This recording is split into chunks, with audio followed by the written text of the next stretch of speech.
குட்டிஸான கீழே உட்காந்துருக்கீங்கன்னு நினைக்கிறீங்களா? இன்னைக்கு சேர்லாம் வெளியே கிடக்கால கீழே உட்காந்துருக்கேன். இன்னைக்கு என்ன மகி குட்டியோட லஞ்ச் பாக்ஸ்னு பார்த்தீங்கன்னா இன்னைக்கு சாம்பார் சாதம், கேரட் பொரியல், சிப்ஸ். அதுக்கு அடுத்ததாக ஃப்ரூட்ஸ்க்கு பார்த்தீங்கன்னா ஆரஞ்சு, ஸ்நாக்ஸுக்கு பார்த்தீங்கன்னா எனக்கு ரொம்ப பிடிச்ச தட்டை அண்டு வந்து சோன் பப்படி ரொம்ப பிடிக்கும் அவனுக்கு. அண்ட் வந்து நட்ஸு கொஞ்சோண்டு சேர்த்துருக்கேன், கொஞ்சோண்டு வச்சிருக்கேன். ஓகே, இன்னைக்கு மகியோட lunch box, snacks box, fruits box எல்லாமே இதுதான். நிறைய பேர் இந்த டிஃபன் பாக்ஸ் சொல்லி எங்கே வாங்கினேன்னு கேட்டிருக்கீங்க. நீங்க வா இங்கே உட்காந்து என்ன சாப்பாடு சொல்லுமா?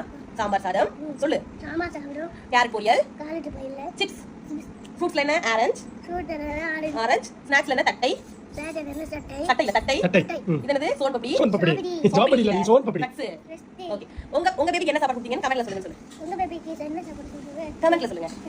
பை, ஸ்கூல் போறோம். Okay, let's go. இன்னைக்கு மைக்கு வந்து கலர் ட்ரெஸ் நல்லா இருக்குன்னு சொல்லுங்க.